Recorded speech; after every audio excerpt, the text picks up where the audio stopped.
नमस्कार दोस्तों, NNI 24 के चुनावी हलचल में आप सभी का स्वागत है। तो आइए जनाब देखते हैं चुनावी हलचल।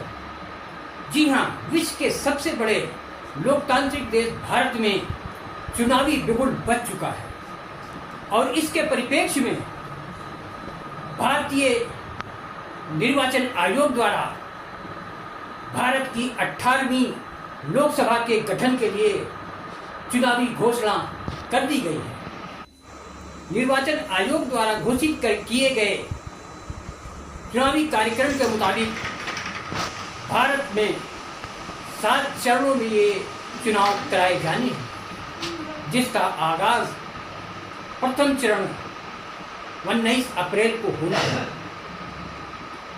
इसी के क्रम में पूरे देश में चुनावी हलचल शुरू हो गई है। उत्तर प्रदेश में भी लोकसभा के चुनाव को लेकर हलचलें तेज हो गई हैं और जिला प्रशासन भी पूरी तरह मुस्तैद होकर चुनाव कराने में जुट गया है।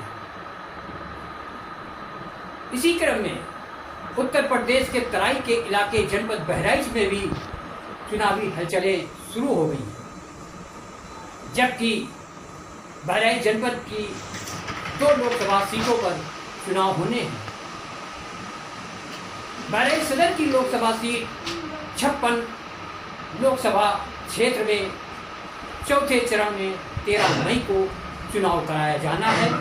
तो वहीं लोकसभा क्षेत्र कैसरगंज में भी 5वें चरण में चुनाव होना है। तो इस चुनाव को शांतिपूर्वक और निष्पक्षता पूर्वक संपन्न कराने के लिए जिला प्रशासन पूरी तरह से तैयारियों में जुटा हुआ है और लगभग इनकी सारी तैयारियां पूरी भी हो चुकी हैं। चुनाव की घोषणा होने के साथ ही देश भर में आदर्श आचार संहिता लागू कर दी गई है और इसी को देखते हुए बहराइच का जिला प्रशासन पूरी तरह से मुस्तैद होकर अपनी चुनावी रणनीति और चुनावी तैयारियों का बखान करने के लिए आज जिलाधिकारी मोनिका रानी और पुलिस अधीक्षक वृंदा शुक्ला के संयुक्त प्रेस कॉन्फ्रेंस के जरिए बहराइच में शांतिपूर्वक और निष्पक्ष पूर्वक चुनाव कैसे संपन्न कराया जाना है और उसके लिए क्या क्या तैयारियां की गई हैं, उन्होंने अपनी सारी तैयारियों को आज मीडिया से साझा किया। तो आइए देखते हैं बहराइच का जिला प्रशासन चुनाव को लेकर क्या क्या तैयारियां की हैं और इस चुनाव को किस तरह शांतिपूर्वक निष्पक्षता के साथ संपन्न कराया गया। हमारे यहाँ पे 2 लोकसभा क्षेत्र पड़ते हैं, एक बहराइच जिसका मतदान 13 तारीख को होना है और एक कैसरगंज जिसका मतदान जो होना है वो 20 तारीख को होना है। कल से आदर्श आचार संहिता जो लागू हो गई है, हमारी जितनी भी FST की टीम थी, SST की टीम थी, BST टीम थी, VVT टीम थी, उनका गठन हो गया है और उन्होंने मौके पे काम करना भी शुरू कर दिया है। इसके अलावा जितने नगर पालिका का क्षेत्र है या ग्रामीण क्षेत्र है, वहाँ से पोस्टर बैनर इत्यादि हटवाने का कार्य युद्ध स्तर पर कर लिया गया है और इसके साथ साथ जहाँ पे भी नारे वगैरह लिखे हुए हैं उनको व्हाइट वॉश भी करवाया जा रहा है। इसके साथ साथ हमने एक कंट्रोल रूम बनाया है और प्रत्येक विधानसभा क्षेत्र के लिए एक फ़ोन नंबर जारी किया है। कोई भी व्यक्ति वहाँ पर अपनी शिकायत दर्ज कर सकता है। ये जो कंट्रोल रूम होगा ये 24 घंटे कार्य करेगा। इसके अलावा एक MC जो है वो सेंटर बनाया गया है जिसमें मीडिया से संबंधित सारी गतिविधियाँ होंगी। जितनी भी हमारी FST की टीम है उन्हें GPS युक्त वाहन प्रोवाइड करवाए गए हैं कि वो कहाँ कहाँ मूव कर रही हैं, ये हम अपने कंप्यूटर पे लगातार देख सकेंगे। इसके अलावा जो मतदेय स्थल है हमारे, उसमें जितनी भी मतदेय स्थल पे सुविधाएं होनी चाहिए, चाहे पीने के पानी की है, चाहे शौचालय की व्यवस्था है या रैंप की सुविधा है, उन सब की कड़ी निगरानी की जा रही है और जो मतदेय स्थल पर अद्यतन सूचनाएं हैं उन्हें पेंट करवाया जा रहा है। जो हमारे दिव्यांग मतदाता हैं और जो हमारे बुजुर्ग मतदाता हैं 85 प्लस के लिए हैं, उनके लिए भी विशेष प्रावधान किए जा रहे हैं। कुछ हमारे बूथ ऐसे होंगे जो महिला मतदान कार्मिक होंगे, उसी से सुसज्जित होंगे। जितने कुछ ऐसे बूथ होंगे जिसमें सारे कार्मिक हमारे दिव्यांग ही होंगे, तो उसकी पूर्ण व्यवस्था कर ली गई है। इसके अलावा जो हमारा वोटिंग परसेंटेज था, जो पिछले में 60 से ऊपर नहीं हुआ था, तो उसमें भी स्वीप की एक्टिविटी के अंतर्गत हम ज़्यादा से ज़्यादा मतदान करने के लिए प्रयास कर रहे हैं। और जितने भी हमारे जहाँ पे भी मतदान कम रहा है उन बूथों को सीनियर अधिकारियों के द्वारा विजिट किया जाएगा।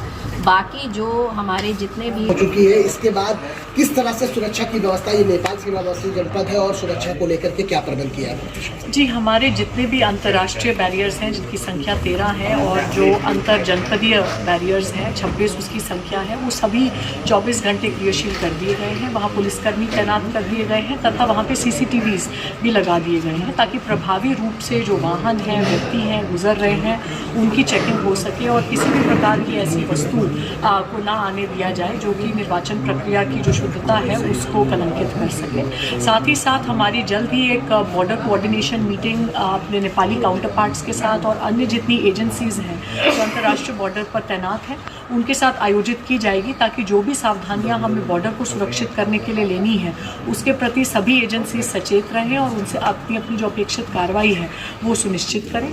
साथ ही मतदान प्रक्रिया से 48 घंटे पहले जो बॉर्डर सीलिंग की कार्रवाई है उसके संबंध में भी सारी प्लानिंग, सारी कोऑर्डिनेशन समयबद्ध रूप से सुनिश्चित कर ली जाएगी।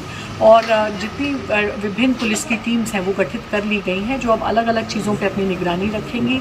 SST टीम्स में पुलिस शामिल है, FST में शामिल है, उसका जो निर्वाचन आयोग के उनके लिए निर्देश हैं उनका अक्षरक्ष पालन किया जा रहा है। साथ ही साथ जितने हमारे लोग ऐसे हैं जो अपने पूर्व के आपराधिक कृत्यों के कारण, अपने बाहुबल के कारण या पैसे के बल पे किसी भी तरह से इलेक्शन को प्रभावित कर सकते हैं और जो एक निष्पक्ष और पारदर्शी चुनाव प्रक्रिया की अपेक्षा है उसको प्रभावित कर सकते हैं, उन सभी के विरुद्ध अभी से निरोधात्मक कार्रवाई, विधिक कार्रवाई सुनिश्चित की जाए। लोग आते हैं तो उनमें किसी प्रकार की असुविधा ना रहे।